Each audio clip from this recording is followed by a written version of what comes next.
Hello बच्चों, death of a partner we have completed. Now मैंने बोला था एक एक्सप्लेनेशन वीडियो कंपैरिजन और विद रिटायरमेंट और कुछ पॉइंट्स जो डिफरेंट हैं रिटायरमेंट से डेथ के, वो मैं डिस्कस करूंगा। तो उसको डिस्कस करते हैं।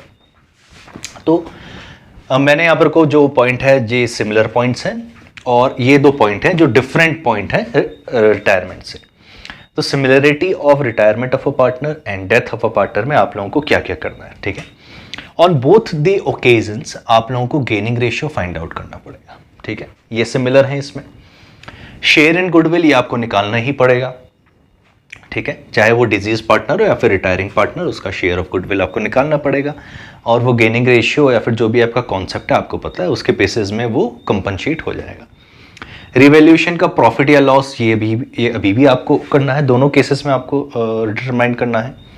शेयर इन फ्री रिजर्व्स, ठीक है, जनरल रिजर्व हो गए या फिर कंपनसेशन रिजर्व हो गया या फिर इन्वेस्टमेंट फ्लक्चुएशन अगर वो ऑक्यूपाई नहीं हो पाया, सॉरी, या फिर उसको यूज़ नहीं कर पाए अगर हम बोले तो फिर भी उसका फ्री रिजर्व की तरह ट्रीटमेंट होता है और वो दोनों ओकेजन्स में आपको करना है। Share in fictitious assets, deferred revenue expenses या फिर एडवर्टाइजमेंट सस्पेंस जो आप देखते हैं उसको अभी भी आपको रिटर्न ऑफ करना है। शेयर इन एग्जिस्टिंग गुडविल, इसको भी रिटर्न ऑफ दोनों ही केसेस पे आप लोगों को करना है, इसमें कोई भी डिफरेंस नहीं है। और आईओसी आईओडी अगर कोई कभी दिया है उसका ट्रीटमेंट आपको दोनों ही केसेस में करना है। तो जैसे मैंने बोला था 70 to 80% ये बिल्कुल बराबर है, सेम है रिटायरमेंट ऑफ डेथ में, कोई भी चेंज नहीं होता है। नाउ अब देखते हैं कि ये चेंज कब हो जाता है, ठीक है।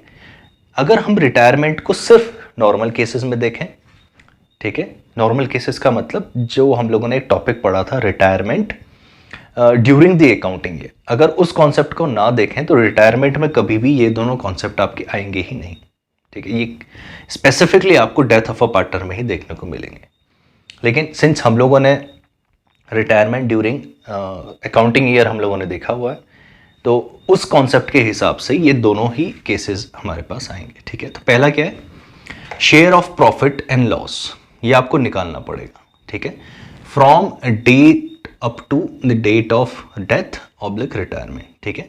जब से भी हमारी बुक्स स्टार्ट हुई हैं, चाहे वो अकाउंटिंग ईयर हो या फिर फाइनेंशियल ईयर हो, दोनों ही केसेस पे, और जब उसका रिटायरमेंट हो रहा है या फिर डेथ हो रही है, क्योंकि डेथ कभी भी बीच में हो सकती है, प्लान नहीं की जा सकती, इन बिटवीन ईयर कभी भी हो सकती है। सिंस रिटायरमेंट भी कभी कभी उस केसेस पे हम लोग देखने को मिलता है कि ड्यूरिंग द अकाउंटिंग ईयर कभी उसको फोर्सफुली रिटायर होना पड़े अगर वो इनकॉम्पिटेंस हो गया, फिर कोई भी बहुत सारे रीजंस हो सकते हैं। तो अगर रिटायरमेंट हो रहा है तो हम लोगों को ये चीज़ डिटरमाइन करनी ज़रूरी है। अब इस चीज़ को डिटरमाइन करने के हमारे पास दो कॉन्सेप्ट होते हैं। ये होता है ऑन द बेसिस ऑफ, दो चीज़ें होती हैं इसमें, on the basis of profit या फिर on the basis of sales, ठीक है। दोनों ही आपको क्वेश्चन में गिवन होगा, on the basis of profit है या फिर on the basis of sales है। और निकालने का फॉर्मूला बड़ा ही सिंपल है कि जो पर्टिकुलर स्पेसिफिक टाइम ड्यूरेशन है वो आप निकालेंगे, या 3 महीने 4 महीने जो भी हैं, ठीक है। न्यूमरेटर में उतने मंथ्स रखेंगे जितने हमारे की नॉर्मल हो चुके हैं, और बेस में रखेंगे total months of an year, multiply by जो भी आपको कॉन्सेप्ट है, प्रीवियस ईयर का प्रॉफिट है तो प्रीवियस ईयर का प्रॉफिट लीजिए, एवरेज ऑफ 3, 4, 5 जो भी है उसका एवरेज निकाल के रखिए, और मल्टीप्लाई बाय डिजीज्ड या फिर retiring partner share in profit, उसमें निकाल के आपका आंसर आ जाएगा। ये तो कोई भी बहुत ही सिंपल सी चीज़ है। नेक्स्ट, ये जितना भी कॉर्पस बनता है, ठीक है, ये सारी चीज़ें करने के बाद जब लास्ट में जो कॉर्पस बनता है, जब बैलेंस इसको बोलते हैं, जब balance of deceased partner is transfer to his or her executor account, ये स्पेसिफिक आपको केवल डेथ में ही देखने को मिलेगा।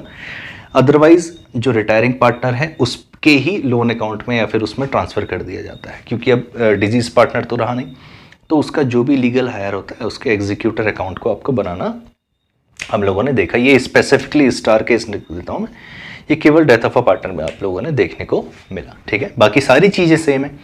इसके लिए भी हम लोग ने क्वेश्चंस किए हुए, इसके भी हम लोग स्पेसिफिक क्वेश्चन किए हुए हैं, और इस पे तो मैंने आप लोगों को एक स्पेसिफिक क्वेश्चन बताया था जहाँ पर को जो इंटरेस्ट पेबल डेट्स होती हैं वो कैसे की कैसे CBSE आप लोगों को कंफ्यूज कर सकता है, और उसका सॉल्यूशन भी हम लोगों ने देखा था, ठीक है। तो उसका जो लिंक है मैं केसेस का आप लोगों को डिस्क्रिप्शन में डाल दूंगा और आप उसको जाके अच्छी तरह देखिए। वैसे तो आप प्लेलिस्ट में रेफ़र कर सकते हैं डेथ ऑफ अ पार्टनर पे, स्पेसिफिक 2 ही 3 वीडियो है, आप उसमें देखिए। ठीक है बच्चों, तो ये सिमिलर टॉपिक्स हैं, ये वो टॉपिक्स हैं जो नए टॉपिक्स हैं जो केवल retirement during the accounting year या फिर डेथ में ही देखने को मिलते हैं। तो बिल्कुल ही रिटायरमेंट की तरह है, कोई भी घबराने वाली चीज़ नहीं है। जो भी एडजस्टमेंट्स आते हैं उसी में एक स्पेसिफिक एडजस्टमेंट और जुड़ जाएगा या 2 एडजस्टमेंट जुड़ जाएंगे जो स्पेसिफिक इन दोनों केसेस के रिगार्डिंग होते हैं। बाकी ट्रीटमेंट तो आपको आता ही है। तो प्रैक्टिस करते रहिए बच्चों, इट्स ऑल अबाउट आप कितनी प्रैक्टिस करते हैं, उसी पे आप लोगों की अकाउंटिंग डिपेंडेंट होती है। क्योंकि कॉन्सेप्ट समझने में तो आप लोगों को कोई कन्फ्यूजन नहीं, बस प्रैक्टिस आपके हाथ में है। आप कितने प्रैक्टिस करेंगे उतने ही आपके अच्छे मार्क्स आएंगे। नेक्स्ट जो वीडियो होगी हमारी वो होगी डिसोल्यूशन ऑफ पार्टनरशिप फॉर्म। ठीक है, वो भी बहुत ही इंटरेस्टिंग और स्कोरिंग टॉपिक है। तो अंटिल देन स्टडी।